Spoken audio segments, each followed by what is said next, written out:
empowering thing. It's a gift to somebody to say, I won't let you lean on me fully. Lean on me, Mm. lean on me from a place of knowing that I'm one of many people in the world that can support you, listen to you, help guide you, but I can't become your everything.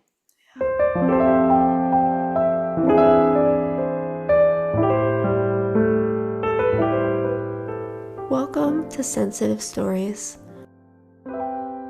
This episode is for educational purposes only and is not intended as a substitute for treatment with a mental health or medical professional.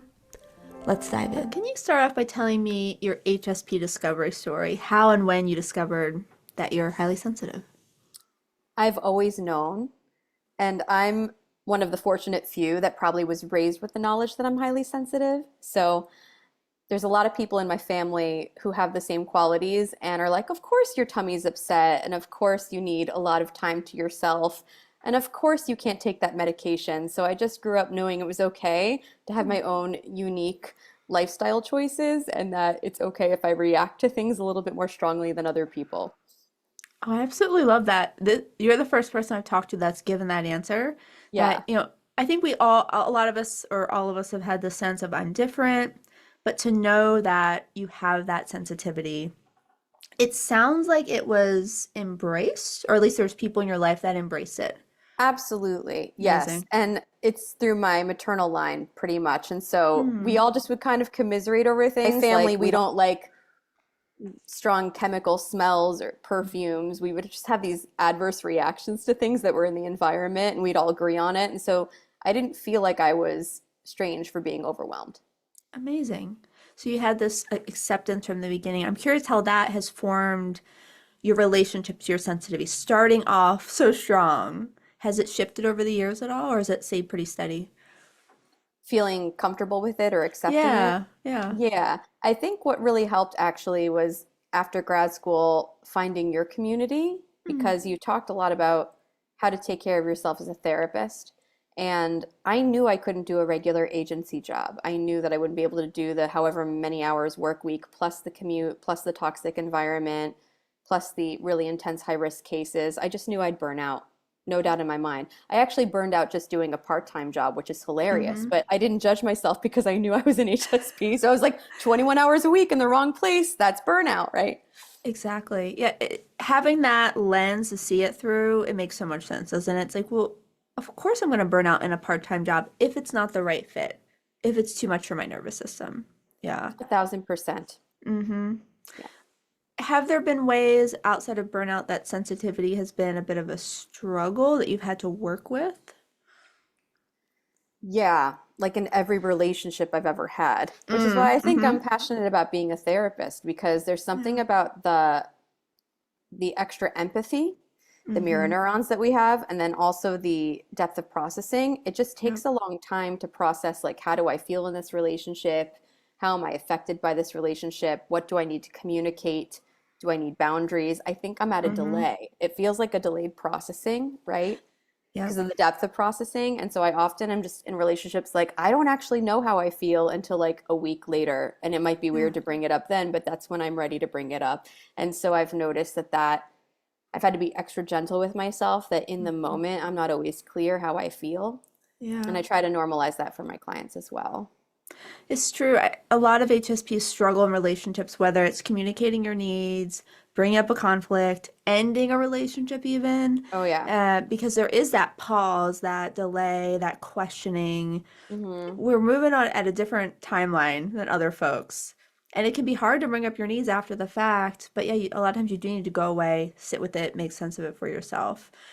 Can Hmm. we get into boundaries? You mentioned boundaries. I know this is Yeah. an area you're really passionate about. Can we talk about why HSP struggles so much with boundaries in relationships? I think it's because we are so empathic and so we can sense what other people are feeling. Okay. Yeah. And I think that if you grew up in a family where that access to empathy gave you the family role of being a confidant or a healer, the family therapist, Mm-hmm. helper, you might have more hesitancy to set a boundary because you're going to feel like that's going against your identity and your family role and what's expected of you.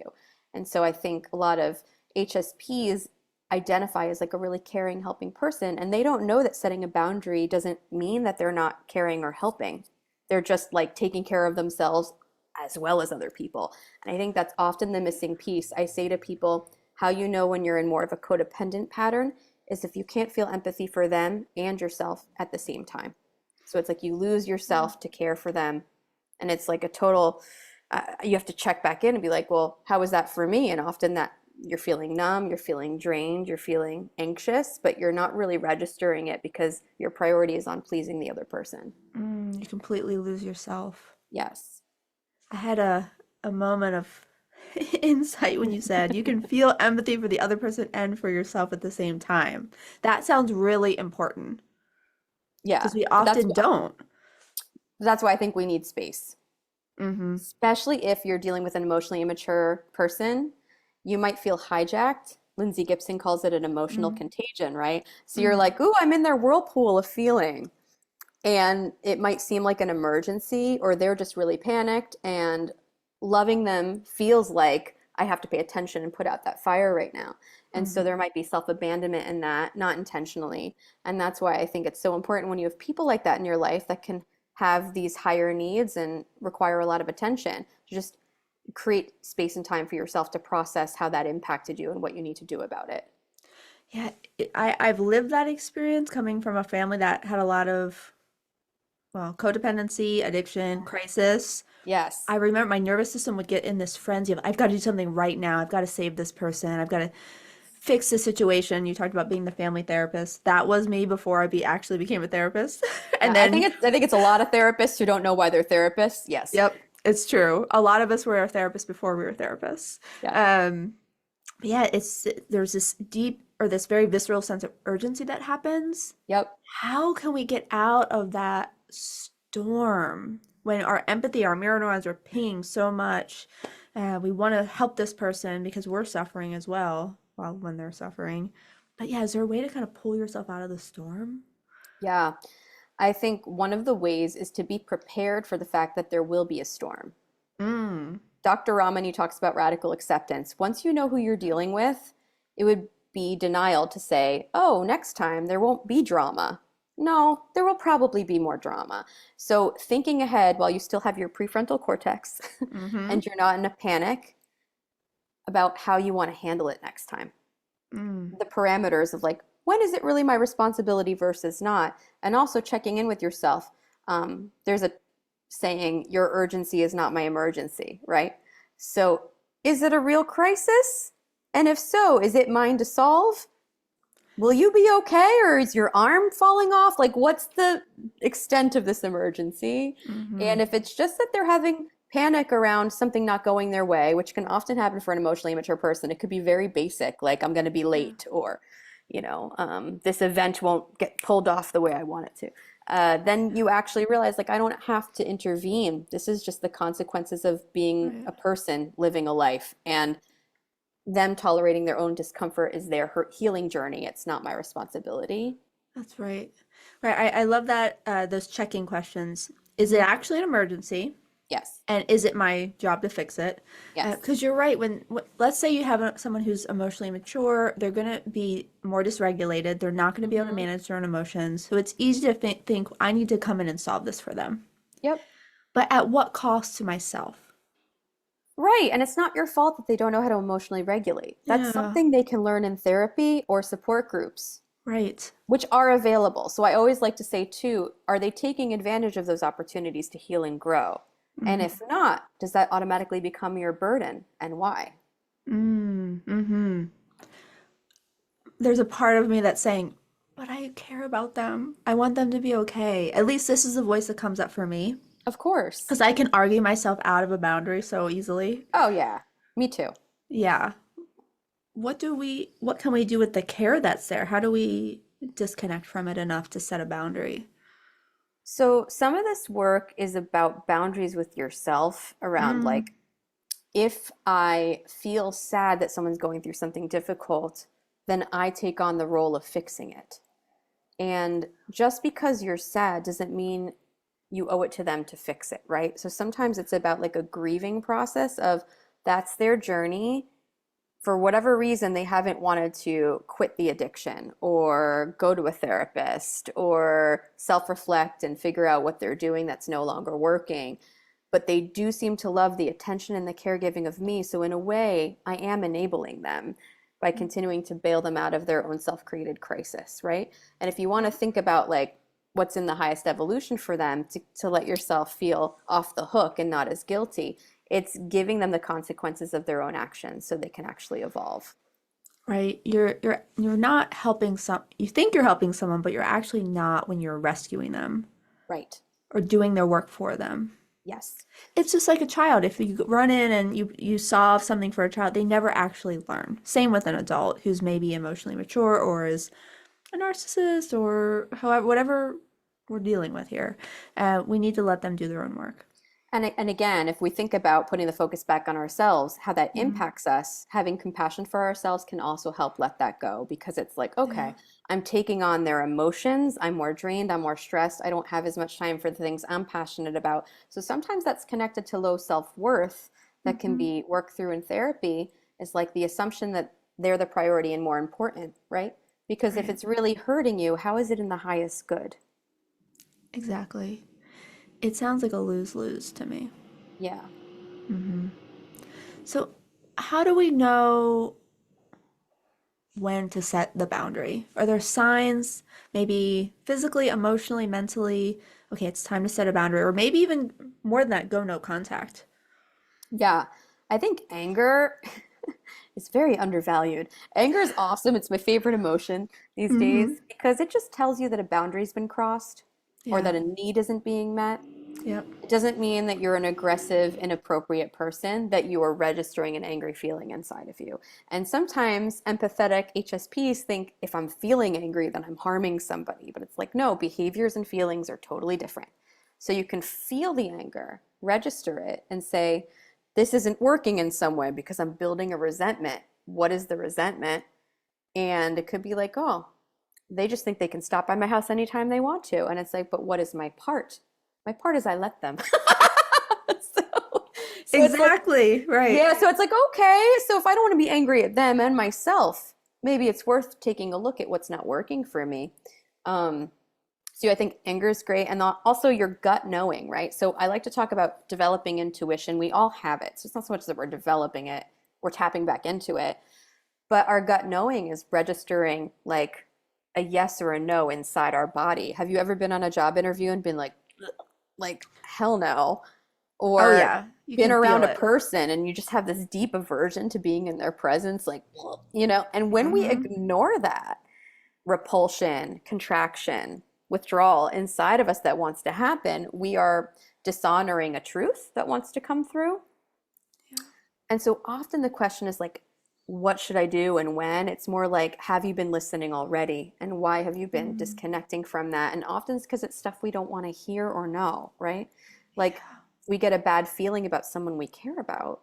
Um, what does that mean? And it doesn't always mean the extent of no contact. I think no contact is a very personal decision, and it Mm. often comes after a lot of harm done without accountability or repair, and Yes. the lack of feeling like there's any workability or reward in having a relationship like that. But often when you're dealing with a really toxic person, it will mean a degree of lower contact, even if it's that Hmm. I'm not as vulnerable with them. I don't trust them as much. I don't see them as much. And it doesn't have to be extreme, but that's still like a heartbreak that we have to Yeah. grieve, that it's time. So I think a lot of times avoidance of grief and anger can really block us from our intuition. Hmm. It's true. We're disconnecting from ourselves to maintain this relationship that's not actually serving us. And I Yes. appreciate that you said, there's a spectrum really of boundaries. At least that's how I'm thinking of it in my mind. There's kind of the Mm-hmm. everyday boundaries, but then there's limiting contact, and then the other end of the extreme is I'm going completely no contact, which Yes. you're right. It's usually that no contact is a big decision. For me, at least, it was definitely a lack of repair from the other Mm-hmm. person Mm-hmm. over years. It didn't just happen overnight. Um, but it's important to realize that we have options along the way. You don't have to go right to the extreme. It's Yeah, I always what say you're needing. experiment. Right. Experiment with your boundaries. Whatever you're ready to do now, do that. even if it's just saying Yeah. no to a thing that you would normally say yes to, and just see how they Mhm. respond and how you feel to their response.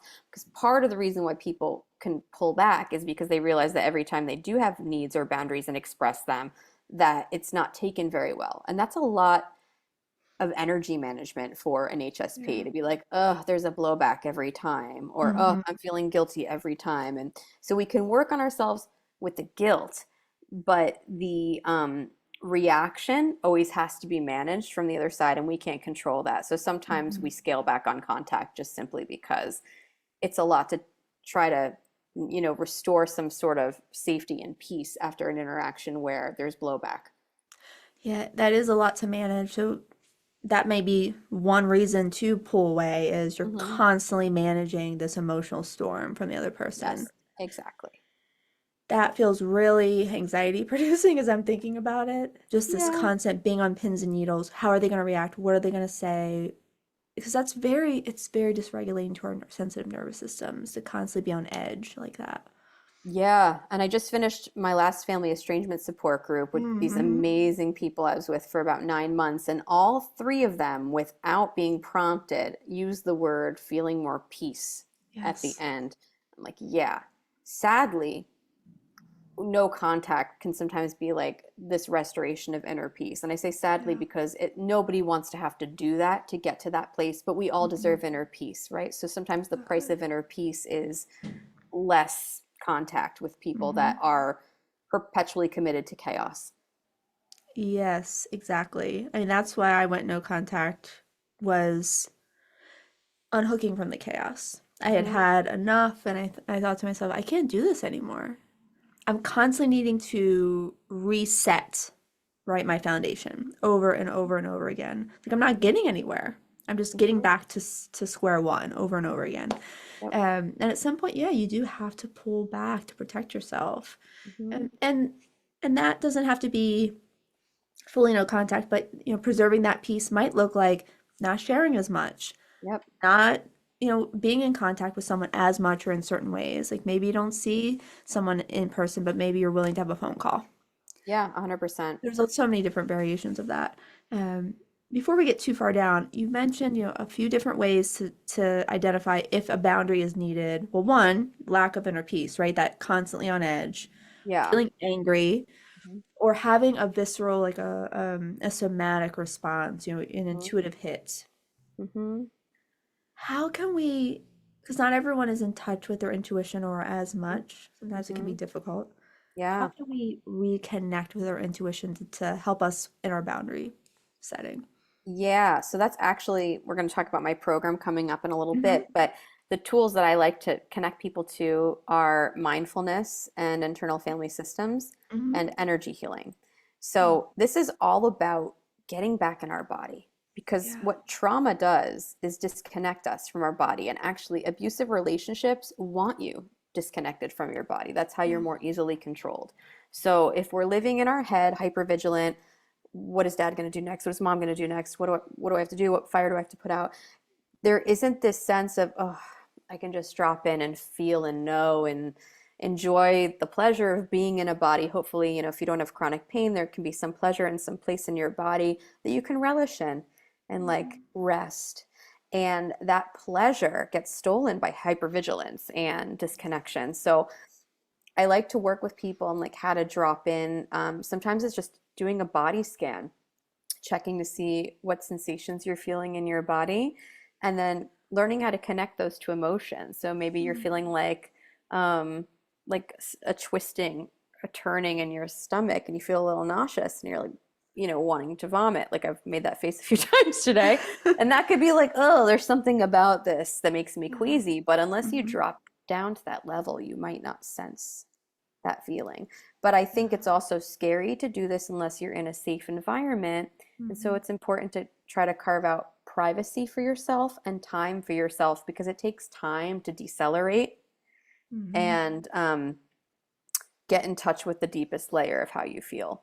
And so I always say space and time is my number one boundary with everything. So before you even go low contact, no contact, take space and time, take space and time, and then you're going to feel more about what you want to do. And that's like almost a pre-boundary thing to do. And that'll regulate your nervous system more, which just means feeling more calm and grounded and safe and sane. And your intuition comes through on that channel. It weirdly does not come through during panic. Intuition is like not the voice of overanalysis and anxiety, it's the voice of the calm knowing. And I think we've all had it. And I say, like, if you don't know what it is, think about times you've not listened to it, right? Like, there have been times we've stayed in relationships too long, like, this isn't the one. And then you, like, years later, were like, I knew it wasn't the one and I didn't listen. So there probably are things that you have sensed throughout time and then you just maybe pushed it off. And then, like a snooze alarm, it comes back, like, that's not the right relationship. So you get more of those hits when you have space to hear them. Yeah, when you actually get quiet enough to listen. 100%. Yeah. Yeah, so reconnecting with intuition, it sounds like building a relationship with yourself and your internal experience. Exactly. And we often, in this modern way of living that we're all in, that's not built in. We really have to intentionally take that time, make that time. Mm-hmm. There's so much noise that gets in the way. Can you speak a little bit more to that mindfulness? Once we're in that quiet space and time, what does that look like when we're sitting with ourselves? Yeah, so that's where I sometimes bring in internal family systems, which is just inner child work. People talk about it. Parts work is another term for it. But it's checking into, like, what am I feeling on a sensation level? And then allowing yourself to go on a journey with that experience a little bit to deepen your awareness of what it means personally to you. Because somebody could feel a buzzing in their shoulder, it means something totally different. Like, I'm so excited for lunch. And someone else's buzzing could be like, I'm really stressed out and I'm feeling like a tension. And so you want to just tune in and then you can ask it. I know this sounds weird. You can ask your body, what do you need? And see if an answer emerges without forcing it. And I might say, I need rest, or something where you're registering, oh, okay, there's a need there that I hadn't actually known about. And you can ask it questions like, what are you concerned about? That's another great question in IFS. Oh, I'm concerned that if I, keep going at this job, I'm going to burn out. Oh, that's good information for me. And so through this inner dialogue of tapping into the sensation, sometimes people see visuals too. So you might notice, like, you might see a cartoon character or a blob or hear a song in your head. And that's all a part of your intuition, honestly. Anything that emerges from your body as a truth, as a cue, is a part of becoming more intuitive. And you might just start to have a feeling sense of, like, when I'm connected to the sensation, I feel about 5 years old, you know? And then you can ask, like, when did you start protecting me? Because some of these parts, if you feel like they're kind of on the defense, you can ask, like, how are you helping me, protecting me? And it'll say, like, once we had to start, being really busy, we had to start being really busy to avoid what was going on in the home. So, oh, you're protecting me through keeping me busy. I understand. So we're at this job where you're feeling burned out, but you feel like we have no choice. Wow. In like 5 minutes, you can get a whole world of what's happening that you wouldn't have gotten from your head. Yeah. Just that question, what do you need? And not just asking it broadly, but connecting it to a feeling, a sensation. Yep. I don't know, there's something I just felt very soothed as you were talking. It feels really healing to even just have the question asked. Just thinking back to, the kinds of relationships we've been talking about where you're giving so much, it's very one-sided. Yeah. The other person is in their own storm and can't even see you. So giving that care to ourselves, slowing down enough to ask, what do you need? Oh, I'm noticing you. Something is going on here. I see you. We can give that to ourselves and listen, okay, what's happening inside? What needs to happen and what needs to happen next? Because the information is there. And that's what brings self-esteem and self-love to us. Because I think the absence of that is coming from the emotional neglect of being raised by people who don't care about your inner experience as much as their own. Exactly. And so we don't know that we even have it inside sometimes. Like, some of you might be watching this and thinking, oh, I don't even know that, like, there's a communication I could be having with my own experience. So I know this Yeah. sounds a little trippy, but you are in there. There's an in there. And when you're an HSP, you might be more in touch with it just on a emotional level, sometimes more connection to art or music or just something about your internal world that you're more plugged into. But it also can apply to like your inner wisdom and truth about situations too. Yeah. Yeah. If you would have said this to me, I don't know, 25 years ago, I'd be like, I don't know what you're talking about. Because I was someone living kind of from the neck up. Oh, me Um, too. Yeah. yeah. And I remember meeting someone who was talking about, oh, I'm having this sensation in my liver. And I was like, I have no idea what you're talking about. How's that even possible? Yeah. And over the years, I've started. Now I'm hyper aware to sensation and very, get a lot of visual and intuitive messages, but it's a process if you have needed to disconnect and shut down. Yeah. And that's why I always say it's also important to go slow and be gentle with yourself, right? Yeah. Because sometimes this is really emotional to be like, oh, this whole time I've been hating my job and I didn't even know. Like, right? Yeah, But it's like right. also, I always say to people, we grow up in an environment of emergency and urgency if we grow up around emotionally immature people. You do not have to respond to your own experience like an emergency unless you're literally in danger. So sometimes people are in abusive relationships where this is wisdom. The panic dysregulation means get out now, protect yourself. But other times it's like, whoo, I'm feeling panic because I've realized I'm at the wrong job. And I say, yes, but is it an emergency?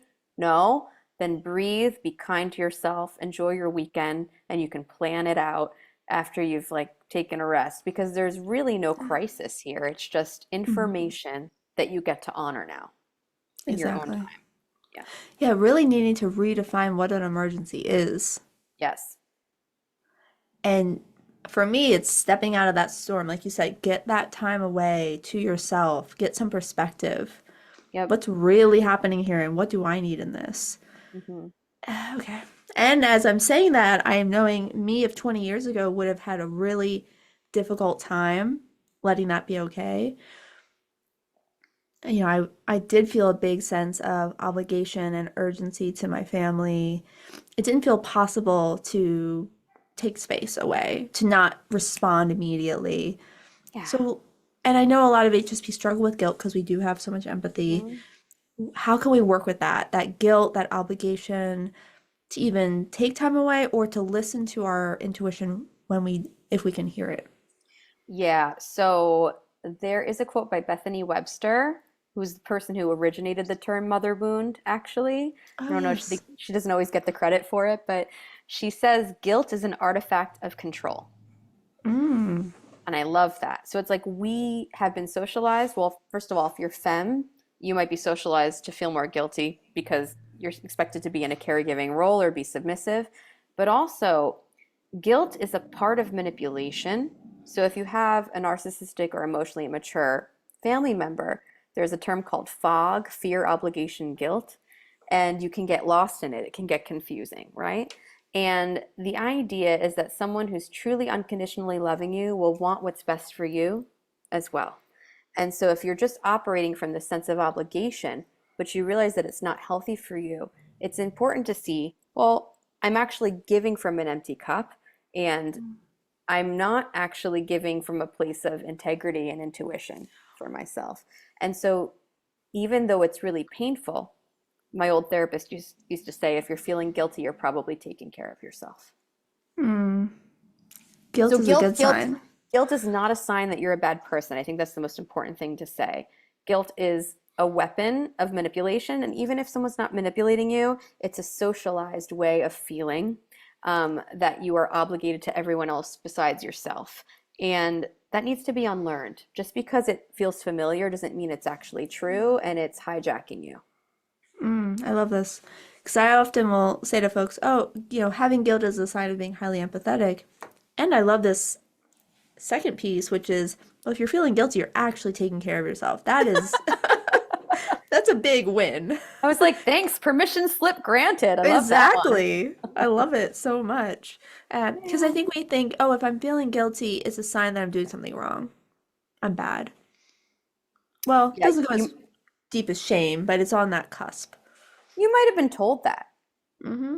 because when you grow up with people who do not value your inner world, when you express a need or a boundary, they might tell you that you're selfish or crazy, or Yeah. insinuate that with their response. Like, oh, you're too sensitive, which is the thing all HSPs hear. So even Yeah. though I was raised with acceptance of the fact that I'm HSP, not so much when it comes to like fighting back against things that were happening in my family, right? So it's like, you could Right. be HSP, but like, but toe the line, obviously. Right. Only to a point. So I think that's a piece there too of realizing that just because you are feeling sensitive and this is affecting you doesn't mean you're too sensitive.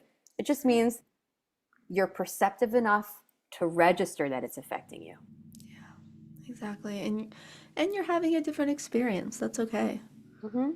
Right? Mm. Okay, so we're welcoming in guilt. Yes, welcome it We're in. we're Relish reframing it. it. Relish the guilt. Yeah, and over time, for me at least, guilt has faded quite a bit. Oh, me too. I don't care anymore. But it was the worst thing at first. It was, exactly. And just to say, at first, guilt is the sign that you're on the right track. Yeah, I love that. Yeah, yeah. Um, can we talk a little bit more about obligation as well?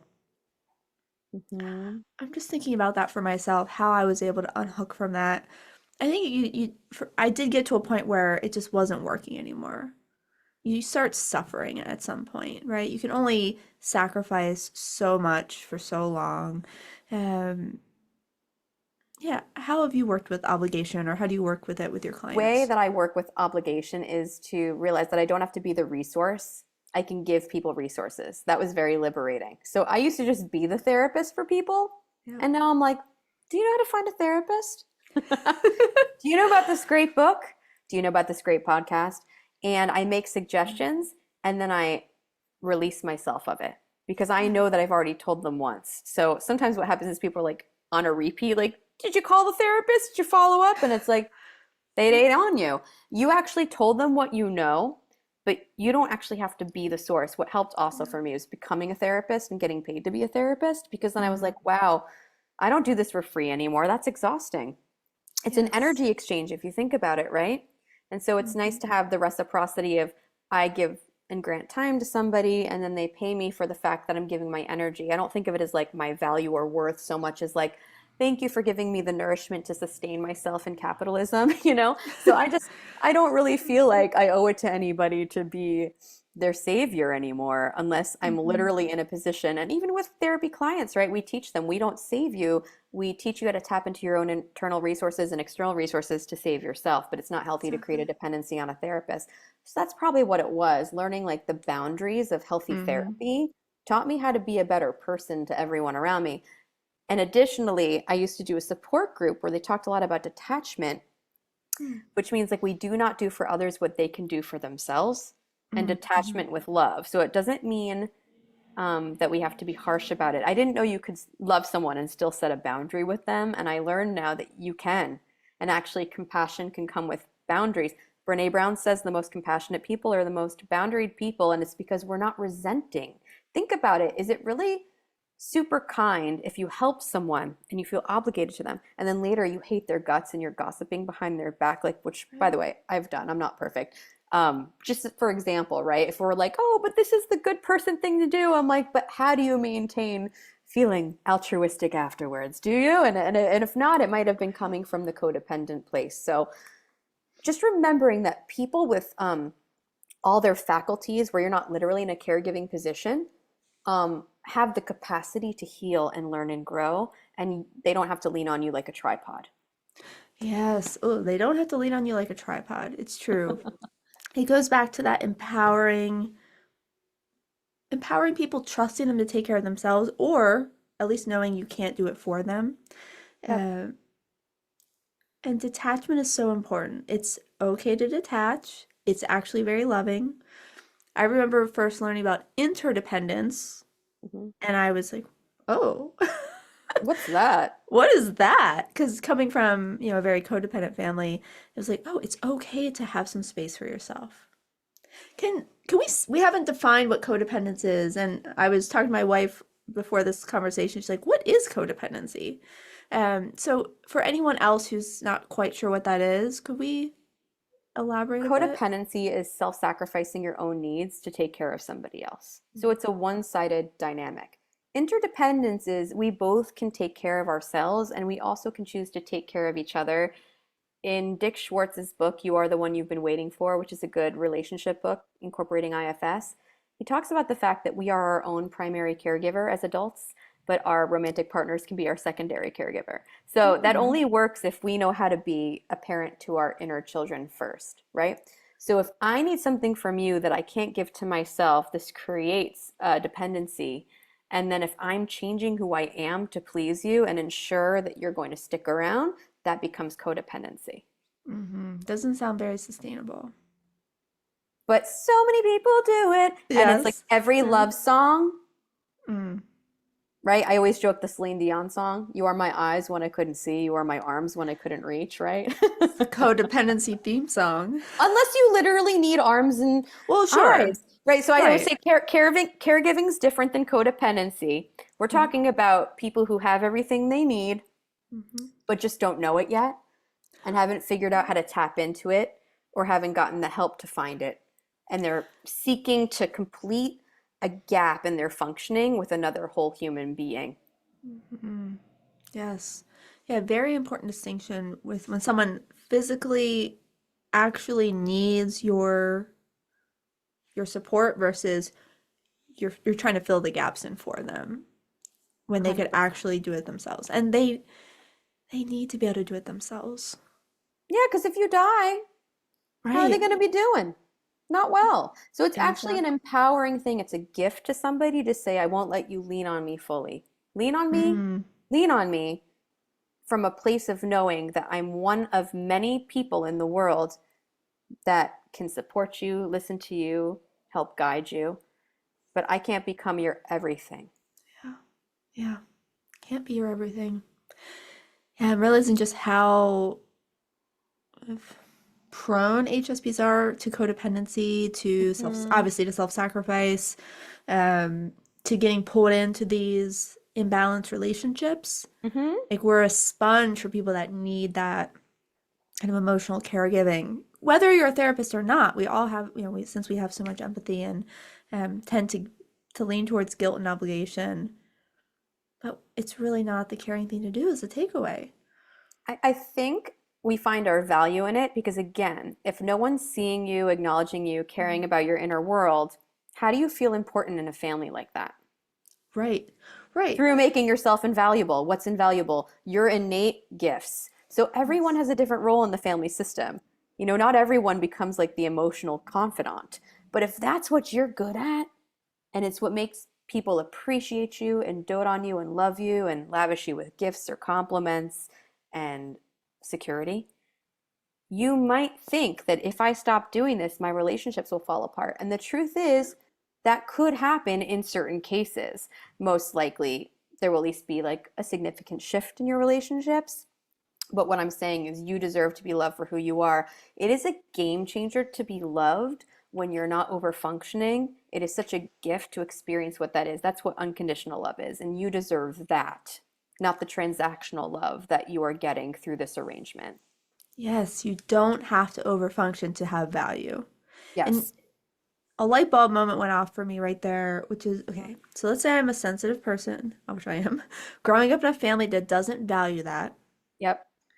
but I have this empathy, I have this insight, this perception, and I get praise for it. Hmm. Okay, this might be autobiographical.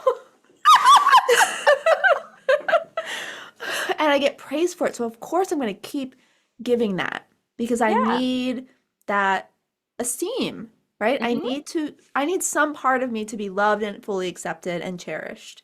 Yep. But of course, as a lot of things happen, then that starts to tarnish and then that leads me to get burnt out, resentful, Hmm.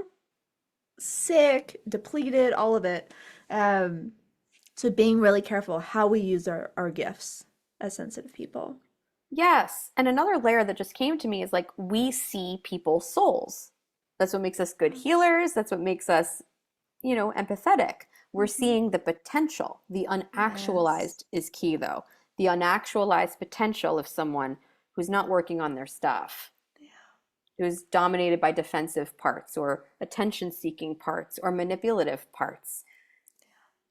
We are going to feel this, compulsion to rescue them, show them the light, guide them, lead them, inspire them. And I've Yes. I've played that role. What's so cool is I get to use the same tools with people who are willing and in therapy and they want Yes. those tools. So I have 10,000 hours collecting these tools for you, but unless you really want them, what they really want more than the solution is the attention. I recently was reading something, I think it's Craig Malkin, who's another specialist in this topic. He said, like, well, yeah, if you solve their problem, then their problems aren't the most significant ones in the world. So in order for them to receive, they'd have to diminish some of their superiority, grandiosity. And so Right. you're just kind of sucked in the whirlpool of like, I need to keep accommodating and Hmm. validating this person, and I realize it's an unsolvable problem. So once you realize that the game is rigged, it can also help you detach from the guilt because it's not like you're actually completing a cycle for them. It's Right. just going to repeat itself. It's a facade. It's a facade. Right. You think that you're going to get them to this healed place where the potential that you see inside of them gets to be expressed, but it's not possible. This was the insight that helped me the most, which was realizing I cannot rescue people. Yes, they may have all this potential inside of them, but I can't lead them to actualize it. Yep. When you can unhook from that, it's so much gets to be released. Whew.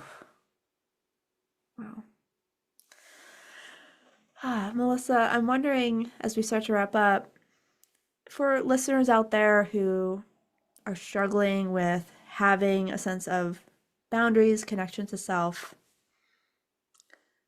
balancing caregiving Yeah. with caretaking, is there a message that you could leave them with? Just that you are not alone. This is a really common experience, and there's nothing wrong with you, right? So, whatever we do that doesn't work in our lives, we developed the idea at a young age when we thought this was the best way to survive and function. And so, if this was the way you needed to be in your family to feel valuable, to feel safe and heard and connected, then it's an amazing gift and it got you this far. And so, like, be kind to yourself. And just because you're recognizing, oh, I might have some work to do in this area, doesn't mean you're dysfunctional. It just means like this pattern is, and that you're going to be able to shift it over time and to be really patient with yourself because it's hard to break up with your way that you think love works, right? Hmm. It's like you're changing the way love makes sense to you now, and that takes time. Yeah, give yourself time for this to shift. Mhm. And all that noticing you've done for other people, you can turn that back inward and do it for Yep. yourself. Yeah. Well, Melissa, I want to thank you so much for this a really Yeah. exciting conversation. I feel like I had a lot of insights and was connecting dots myself, so I really appreciate that. And I know other folks are gonna take a lot away from it. So I'll make sure I share your website, your social media links, your other resources in the show notes. But before we go, I'm curious if you could tell folks, you alluded to it, but tell more of them about your Witches Protection Program that's coming up. For the Witches Yes. Protection Program, it's 6 weeks long and it helps you reconnect to your intuition, protect yourself against narcissistic abuse. So I bring in nervous system regulation tools like we spoke about, checking in with your body sensations, having inner conversations, that's internal family systems, and energy healing. So locating where other people's energy is in your body, energy cords, and releasing that. And so it's a mental, emotional, and energetic purifying process. Sounds amazing. Yeah, it's really fun. I already led one in the spring, and so this is the next round. And how do folks meet? Is it on Zoom? Is it Yeah, are you Zoom getting to connect with virtual. people? Virtual? Yeah, Great. Thursday night, 6:30 to 8 p.m. Beautiful. Eastern. Yeah. Eastern. So having a sense of community to do this work that we talked about, because a lot of healing does happen in relationship. Oh, that was the most important part. I was thinking, oh, I have all these fancy tools I'm going to teach you. And really, Hmm. the biggest breakthrough was people hearing that they weren't alone and they Yeah. were able to better understand their own narcissistic abuse pattern through hearing other people's relationships and being like, Yeah. oh shit, this is real. This did happen to me. Exactly. Knowing I didn't make it up. Because you can think that, right? When you've been gaslit for Yep. so long, you can think it's me, I'm the problem. But then, yeah, once you have a different perspective and experience, then you can realize and you can start Hmm. to make a shift. Yeah. Well, I'm excited for folks to Thank experience that. you. Yeah. Thank you so much. Thank you.